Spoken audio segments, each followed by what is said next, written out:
Just work. Yo, I'm out of here. Holla. Bruh, you need some work. What the heck? Who the hell? Not important. What's important is you are a parry bot. Like, seriously? Full offense. Hand the controller to the dog and he will do better. Matter of fact, give me that. First off, rude. Second, What's the script here? But what can I do different? I've tried every... Glad you asked, Dogwater, because we're here to turn you from a parry bot to a parry god. Let's go. First off, I put in the effort to timestamp this video, so if you're only interested in the advanced mechanics, feel free to skip to them and I won't hold it against you. I appreciate the watch no matter the time spent. Now let's get to it.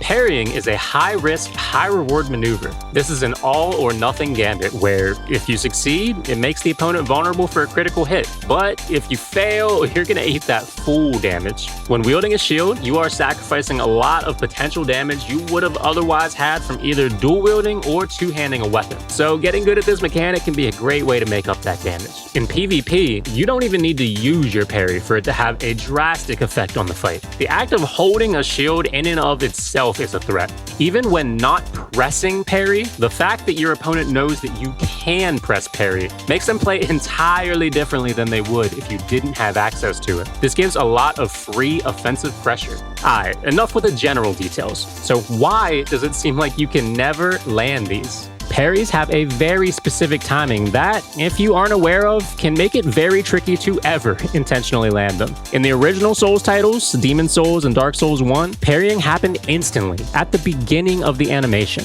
So it essentially functioned with the same timing you were already comfortable with from rolling. In later titles, they changed this timing from the beginning of the animation to the middle, roughly when the shield is raised up. After all, if parries had the same timing as a roll and you knew you could comfortably roll an attack, then why not just go for the parry every time you had the option? Now, here's the part that screws up a lot of people. Not only is this timing later in the animation, but each different type of shield has different parry timings, as well as can be more or less likely to land their parry due to longer or shorter active frames. We'll get to frames later. For now, let's stick to the basics. Now, don't worry. When I say that every type of shield has a different parry, I don't mean every single shield in the game has a different timing that you need to memorize or worry about.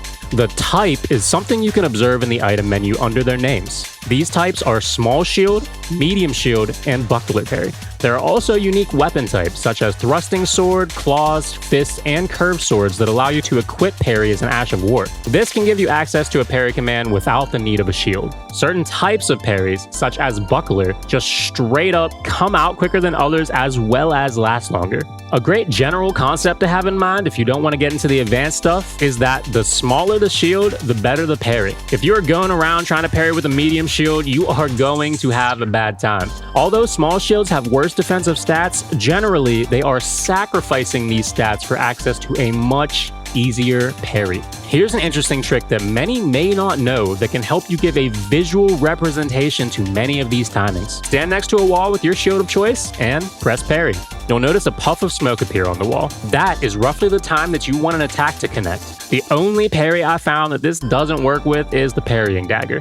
Doing this without even knowing anything about frame data, you should immediately notice the difference when comparing a buckler parry to a medium parry. Buckler is pretty much the closest thing you're getting to the easy instant parry of the old days. Although it's not quite there yet. Keep in mind, this only shows how fast the parry comes out and not how long the parry is active. Testing small and medium will appear damn near identical, but what you're not seeing is that these small shields have over double the parry window to that of medium shields. These active frames are significant. So the TLDR of this section is, parries aren't instant. You want your shield to connect when it is already fully raised, not while it is raising up. If you're parrying directly before an attack connects, stop it. You gotta parry earlier. The smaller the shield, the better the parry. Between medium, small, and buckler shields, medium has the worst parry window, while buckler has the best. It not only comes out quicker, but it has double the length of its parry window.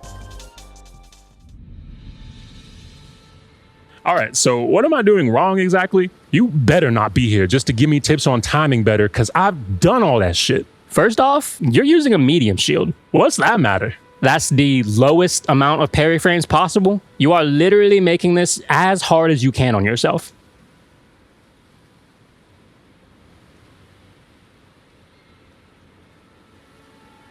Frames? Oh God. Frame data are the fundamentals by which we can base these decisions on what is better and what is worse. And really, although it sounds super nerdy and really complicated, it's not all that. It's really just adding fancy words to what many of us have already been feeling throughout our playthrough. Frame data consists of three things: startup, active, and recovery. These are things that, although you may not be aware of them, you have definitely felt them. The classic example. Why does Colossal Greatsword feel so sluggish? Bad frame data. The moves are very slow to start up as well as very slow to recover. The lower the startup, the better. The lower the recovery, the better. Ever equip an ability like Carrying Retaliation or Golden Parry and think, damn, this could just be in my head, but these feel much better to me. Like, I'm landing a lot more parries, right? I can assure you it is not in your head whatsoever. What feels good are the active frames. Active frames are how long an attack lingers, aka how long it is active. In the case of shields, it's how long your parry stays out waiting to counter another attack. Using this knowledge, we can easily determine which parries are great and which ones are not so great. I even included a few of the unique weapon parries to see if any of their data could surprise us. Now, the baseline we're going to use for this video is Angbata's amazing video on parries frame data showing their startup and active frames. If you haven't watched this already, I highly recommend you go check it out and show him some support. We already have a good list of information on startup and active frames through this video. The only issue is we don't have any good information on the recovery frames or total frames of each move. Once we know the total frames, we can finally understand the roll cancel window of each move. A great roll cancel window is huge. If any of these parries have a significantly better roll cancel window different to that of the others, then that alone can make the parry viable. I did this through using Adobe Premiere's timecode feature to line the active frames of each parry alongside Angbata's data to determine the recovery frames from there. The timecode will end at the exact frame our character is able to perform each action. Keep in mind, this isn't an exact science, so we should consider any possible user error on my end. I'm nowhere near perfect. So what we're looking for here are the general time frames to the roll cancel windows. Here we can see why the buckler parry is so great. It has over double the active frames of the medium shield as well as comes out 4 frames quicker. 4 frames might sound negligible, but these frames can be the difference between life and death, especially for the startup of a reaction-based maneuver. We already felt it earlier with the dust cloud trick. These 4 frames are big. With small shields, we have a very similar startup to medium shield, but we still reap double the active frames compared to that of medium. All 3 of the parries had a negligible difference in total frames of the move, aka their roll cancel window. Both buckler and medium shield have a cancel window of 52 frames. Considering this was the last bit of information we needed to find out if medium parry had any redeeming qualities, this is the nail in the coffin. Buckler is a strictly better parry in every sense. I tested 3 specific unique weapon parries to see if we could find any surprising info here. With what we know now, the only way for these parries to be viable would be if they had a significantly faster roll cancel window than that of the shields. After all, you're giving away a full weapon art slot for access to these parries, and there are some busted weapon arts out there, so we gotta see if this exchange is worth it. Unfortunately, I found that the weapon parries still seem to go off of this universal 52 to 54 frame roll window. The simple way to think of this is, they are all about just as good as a medium parry, so bad.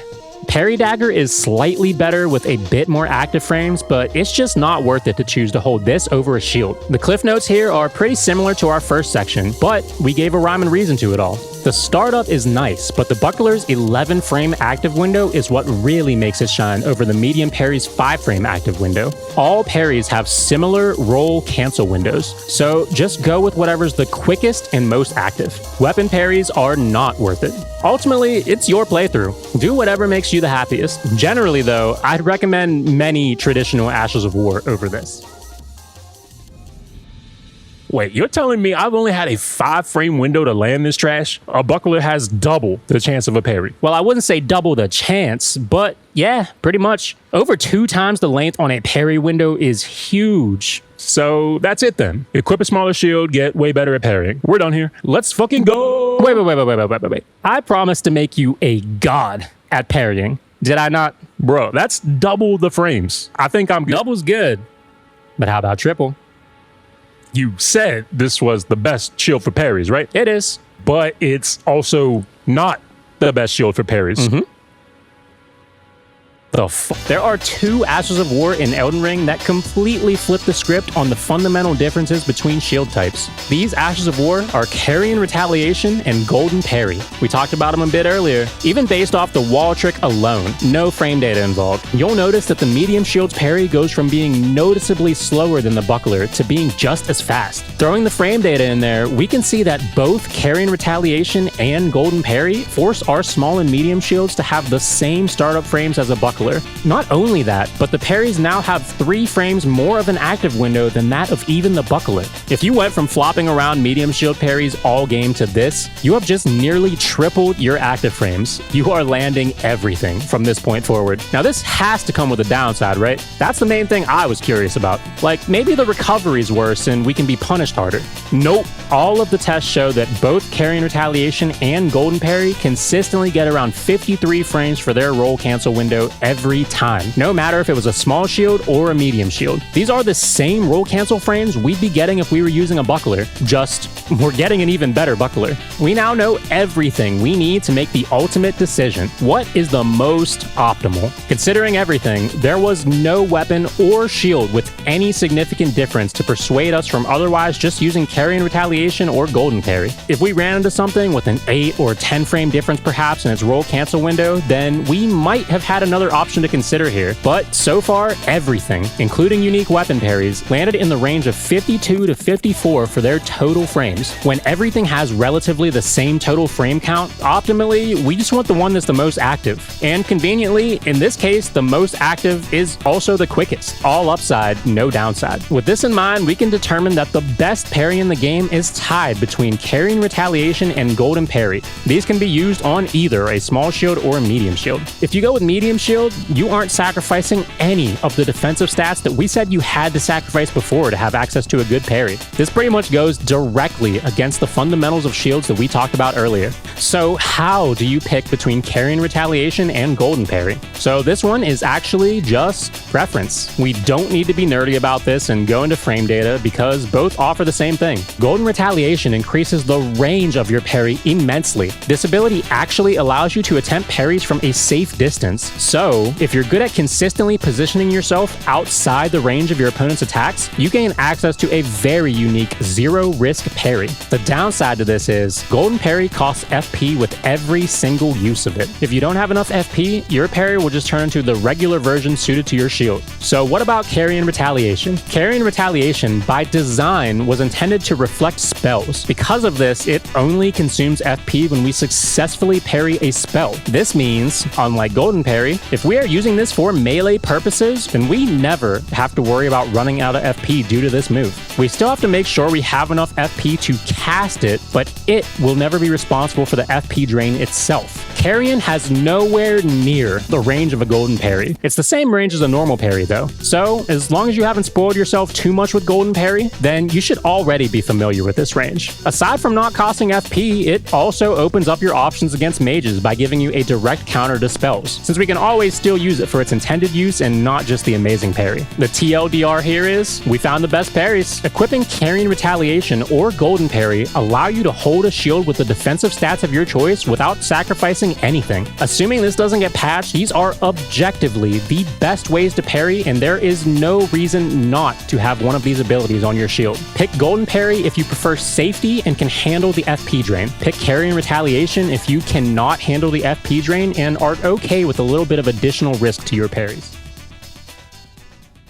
This is triple what I had before, huh? That's crazy. I can take on anything now. Yes, you can. Now go out there and get them, soldier. Woo! Let's go. They grow up so fast. I'm so proud. You may have started as a bot, but you are now an unstoppable parry machine.